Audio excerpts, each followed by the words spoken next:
Professora, nós temos um convidado, professor Pedro Tomás Pereira, professor bibliotecário da Escola Estadual Fidelino de Figueiredo e memorialista da cidade de Mariporã.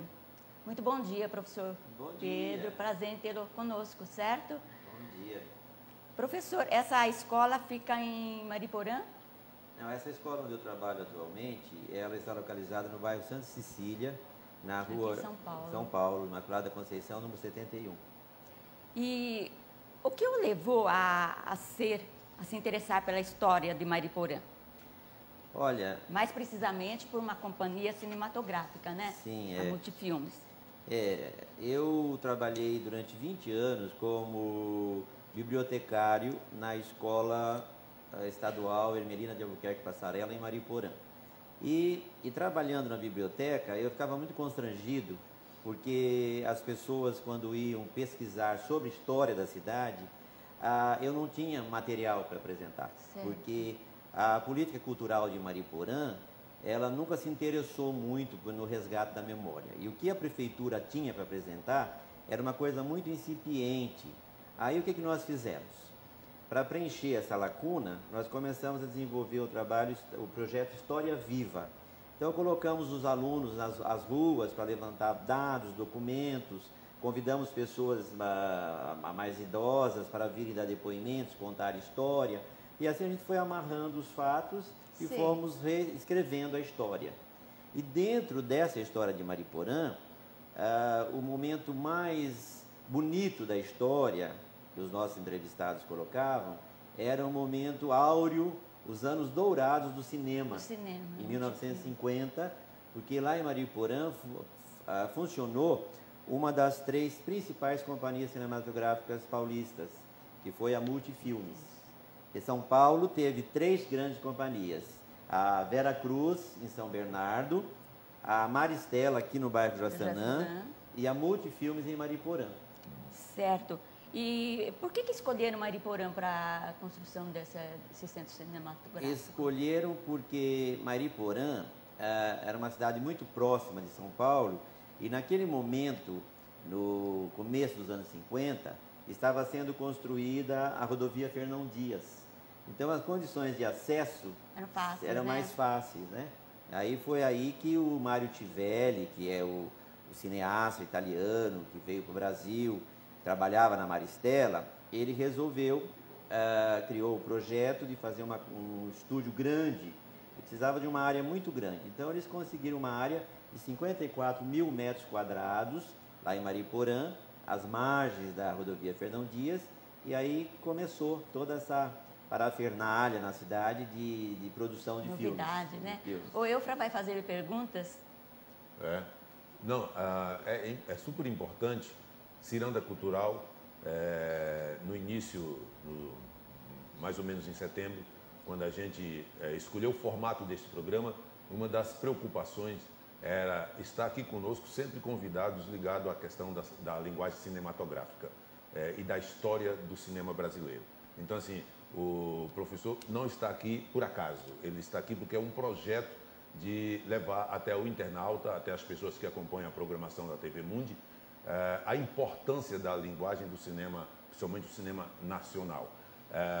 O professor tem alguns clássicos da cinematografia que, inclusive, antes de ontem eu estava conversando com a minha filha, lembrando de algumas imagens de filmes brasileiros, que, na verdade, ela me perguntou onde é que está esse material, eu acabei não tendo informação. Eu acho que, não sei se o senhor sabe, mas alguns clássicos do cinema nacional entraram no circuito, inclusive, que alguns, como aqueles primeiros filmes do Anquito, Grande Otelo e tal, tem um destino, isso se encontra em algum lugar, não? O senhor tem essa informação? Olha, todo o acervo da produção cinematográfica brasileira estão armazenados na Cinemateca Nacional, aqui no bairro da Conceição, em São Paulo. Inclusive os filmes que foram produzidos pela Multifilmes, que foram 10 filmes, estão todos armazenados lá. Inclusive, a grande novidade, para muitas pessoas talvez não saibam, que o primeiro filme colorido brasileiro, Destino em Apuros, foi produzido em Mariporã. O primeiro filme colorido brasileiro. Inclusive, nós temos cena do filme, e Vamos chamar? Poderíamos agora chamar, então, a cena do filme Destino em Apuros, o primeiro filme colorido brasileiro, que foi apresentado dentro do Fantástico no ano 2000. O Fantástico fez uma matéria sobre o cinema de Mariporã, da qual nós participamos. A produção tem condições de... Multifilmes apresenta... Uma cidadezinha perto de São Paulo já viveu dias de Hollywood. Os repórteres do Fantástico descobriram lá um tesouro que vem desaparecendo. Se a Multifilmes estivesse anunciando sua própria história, entrariam em cena atores já consagrados, como Ruth de Souza, Jaime Barcelos, Hélio Souto, que naquela época estavam começando a carreira. Mostraria, por exemplo, Adoniran Barbosa como ator e até o palhaço Arrelia fazendo papel sério. Enfim, uma calamidade comigo. Esse filme foi um dos primeiros na vida dessa atriz, que na história é disputada por dois galãs do cinema. Já adivinharam quem são? Eva Vilma, Carlos Alberto e Erval Rossano. E esse belo rosto, que já encantava a plateia, é de Ilka Soares. O responsável por essa fase do nosso cinema foi o produtor italiano Mario Tivelli, que nessa cena aparece atuando. Os estúdios da Veracruz estavam entrando em decadência quando Tivelli montou a Multifilmes em Mariporã, perto de São Paulo. Isso em 1953. No início da década de 50, Mariporã era uma vilazinha, mas a ideia era transformar esse lugar na Hollywood brasileira. Os estúdios ainda estão aqui, abandonados, cercados pelo mato. Aqui era a central de som, à prova de qualquer ruído. Vocês vejam aqui a parede revestida com cortiças, com palhas secas. Vejam aqui a espessura da parede, né? É aqui que eram feita a mixagem, a sonorização.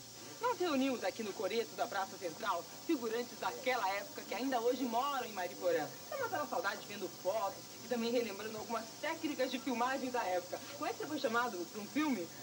Eu fui chamado para chupar um sorvete. Quem não conhecia o sorvete era raro naquela época. Estavam filmando escondido, a gente não estava nem sabendo. O sorveteiro, quem diria, era Procópio Ferreira. E a cena aparece escondidinha atrás dos letreiros de abertura do filme O Homem dos Papagaios. Eu tinha 14 anos e eu tinha que representar uma menina de 12. Meu Deus do céu, será que eu sou tão bonita, você, madrinha da Eva Vilma? Nós levamos algumas cenas para Eva Vilma e Erval Rossano matarem a saudade. Uma moça, um caso de amor, hein? Engraçado, né? Como a gente muda, né? Olha a cinturinha. Eu achava tão lindo, deixei a calça no vestido de baile. É muito bom trabalhar com atores como Procópio Ferreira. Estou ocupado, meu trabalho, meus negócios, minhas obrigações. Eu sou um escravo das minhas obrigações. Mas você não mudou nada, hein? Para beijar naquela época era uma coisa difícil para Ah, eu era assim, ó. E tremendo inteirinha, né? Mas segundo a herdeira de Mário Tivelli, sua filha Patrícia, todo o material da Multifilmes corre o risco de desaparecer. Entre as teias de aranha da Cinemateca de São Paulo, está guardado, por exemplo, o que sobrou do primeiro filme brasileiro colorido. Apenas o trailer, estrelado por Paulo Altran. Saber o dia que vai morrer? Quantos gostariam de saber? Se ele não for restaurado rapidamente, ele vai se deteriorando aos poucos até ficar assim. E o estágio final, aqui já não existe mais condição de restauração e até que ele vai chegar num ponto em que ele vai ficar assim. E o passo seguinte, ele vira literalmente pó, não vai se ter mais nada para se preservar. Outro filme em péssimo estado é O Craque, onde Blota Júnior aparece narrando a partida entre Corinthians e Uruguai em 1953. Imagens históricas. Foi simplesmente espetacular o primeiro gol do Corinthians. São 14 longa-metragens necessitando urgentemente de restauração. Alguns em estado mais grave, outros em estado menos grave. Alguns em estado, diríamos, de CTI. Quem viveu essa época do cinema ainda sonha. Sonho dourado é voltar a trabalhar de novo se abrir a companhia cinematográfica. Né? Ainda tem esperança? Não tem um relógio que esteja batendo aqui, digo, dura mais 1 hora, mais 2 horas, mais 3 horas, não. Um dia você abre a lata, acabou.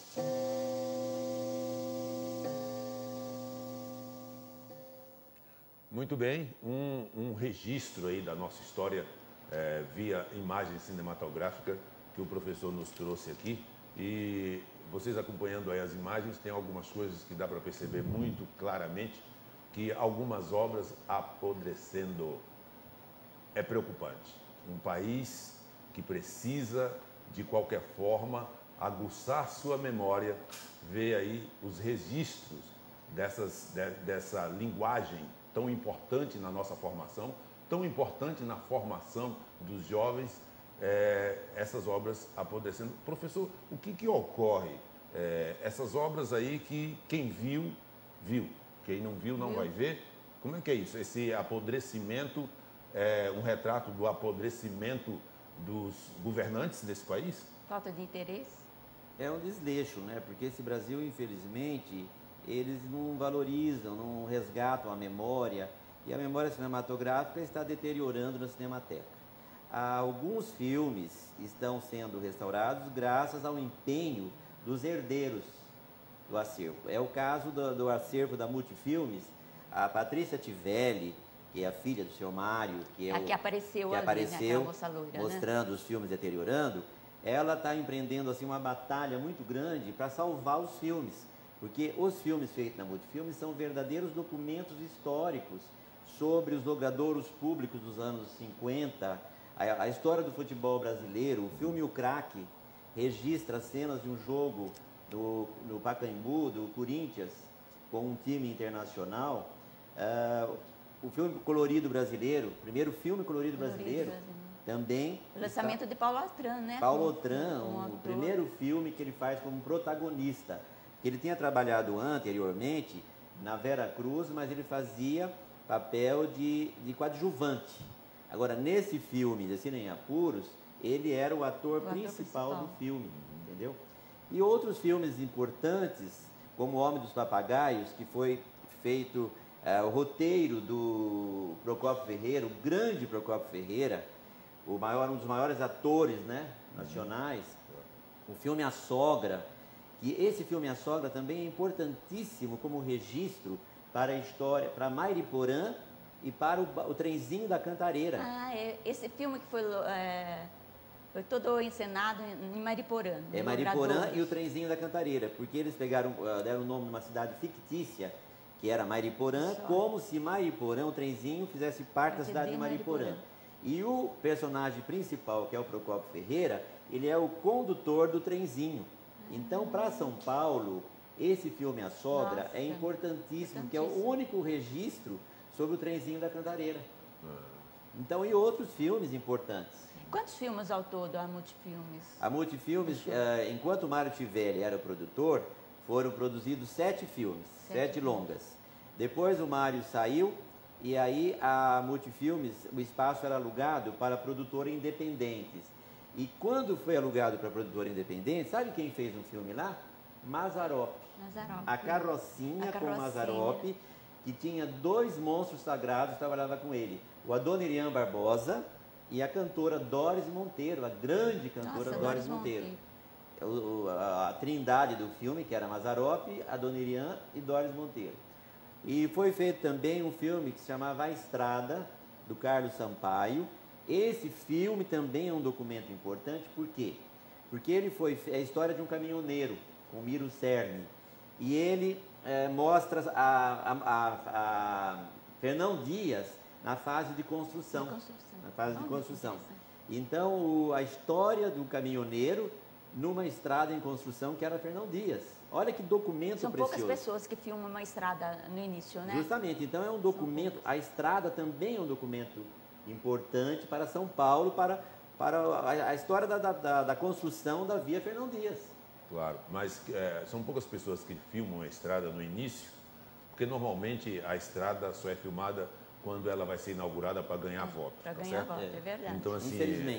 que Infelizmente. é o grande objetivo, infelizmente, do meio político medíocre que nós temos. Me desculpem as pessoas que estão no meio político, mas não temos outra identificação quando você vê a história do nosso povo sendo destruída dessa forma e você não vê no meio político nenhum tipo de esforço para que isso seja salvo. Agora, quando o senhor coloca essa questão da estrada e coloca Mazzaropi, é importante falar para o internauta, se você nunca viu um filme do Mazzaropi, veja, conheça a sua própria história, porque eu vou perguntar aqui para o professor, eu acho que é uma pergunta que todos nós deveríamos fazer. No início, quando Mazzaropi teve a ousadia de mostrar a imagem do homem simples, da forma como ele é no campo, para as grandes cidades, ele foi muito discriminado. Né? Então, assim, muito discriminado. Só depois de muito tempo que os críticos de cinema entenderam, ou pelo menos não teve outro jeito do que admitir que ali estava uma imagem genuinamente brasileira, né? Porque até então a gente engolia as imagens que vinham principalmente da Europa e dos Estados Unidos, que é o grande campeão em pintar os outros povos da forma como ele gosta, como ele quer, né? Então, assim, o último cineasta que passou por aqui deu um exemplo muito grande, a imagem que os Estados Unidos pintou do México. Até hoje a gente acha que um mexicano tem que ser gordo, bigodudo, chapéuzão e aquela coisa rústica, né? Que o americano sempre colocou nos filmes de faroeste. Nunca o mocinho, nunca a pessoa agradável. E o Mazzaropi traz aquela imagem, a imagem própria do brasileiro. Essa história da discriminação, o senhor acompanhou um pouco isso? O senhor tem isso? Não? Como é que Mazzaropi conseguiu, diante de toda essa discriminação, chegar num auge como ele chegou? Como um grande autor, um grande ator. Um grande cineasta, um grande produtor, que antes ele trabalhava como contratado, né? Ele trabalhou na Vera Cruz, depois ele trabalhou antes nessa companhia independente, depois na Vera Cruz, e depois ele criou a sua própria companhia, que era a Pan Filmes, né? E no primeiro momento houve a discriminação, porque o caipira era discriminado. Eu sou caipira, Mariporã, zona rural. Eu fui discriminado quando eu estudava num colégio aqui em São Paulo, eu era chamado de caipira, porque eu arrastava o R, porque eu trocava o L pelo... Eu era discriminado. Então, o caipira é discriminado. Só que o Mazzaropi superou todas as críticas e o filme dele hoje são clássicos do cinema. Os filmes do Mazzaropi. Claro. São muito procurados nas locadoras, né? Agora, voltando a Multifilmes, eu queria lembrar mais uma coisinha. A Multifilmes conseguiu uma grande façanha. Nos anos 50, Hollywood quis fazer uma coprodução com o Brasil. E a única companhia mais conhecida, mais badalada, mais divulgada, era a Vera Cruz. E aí cogitou-se da Vera Cruz fazer esse filme. Só que a Vera Cruz, tão badalada, ela não tinha equipamento de vanguarda para filmes coloridos. Aí aonde que a equipe de Hollywood foi? Mariporã. Pasmem vocês, eu vou mostrar aqui naquela câmera ali, né? Trouxe, né? Olha quem esteve em Mariporã. O Glenn Ford, o astro mais importante do cinema americano nos anos 50, que esteve no Brasil para uma coprodução Brasil-Hollywood. O filme se chamava O Americano. Então veio uma equipe dos Estados Unidos, de Hollywood, com o diretor Robert Stillman, com a finalidade de fazer esse filme. E olha só, pasmem, os atores que vieram. Sarita Montiel, a conceituada atriz espanhola que fazia filme em Hollywood, e outros atores como César Romero e Arthur Kennedy e outros. Então vejam só a importância da Multifilmes na história do cinema brasileiro. Então é um material muito rico que nós temos. Né? Aqui nós temos do filme O Crack, uma reportagem que saiu no jornal O Diário de São Paulo. É um grito de socorro da publicitária Patrícia Tivelli, que está resgatando. Essa aqui é a última reportagem que saiu recentemente, pedindo socorro aos empresários que salvem o acervo da Multifilmes. E esse filme, O Crack, ele é muito importante para a história do futebol brasileiro. Ela depende de auxílio de empresários para esse trabalho. Ela está captando o recurso com o amparo da Lei Rouanet. Alguns filmes já estão em fase de restauro. Eu acredito que até meados desse ano os filmes já estejam disponíveis nas locadoras. Certo. O senhor gostaria de mostrar mais algum material que o senhor trouxe? Disquete? Tem um disquete que está agora. Pode colocar. Esse daí é um disquete falando do filme O Crack. Esse é um recurso que a Patrícia usa, através do disquete, para enviar para os empresários, para tentar convencer o empresário sobre a importância de se salvar um filme. Então, esse é um dos disquetes. Cada filme tem um disquete específico, né? Então, aí deu para ter essa amostra. Agora, depois nós temos também do filme A Sogra, tem algumas cenas do filme A Sogra. O disquete deve estar nas mãos da técnica, né? Da técnica. Olha lá, está aí. Resgate do acervo Mário Tivelli, que é o trabalho que a Patrícia Tivelli está desenvolvendo.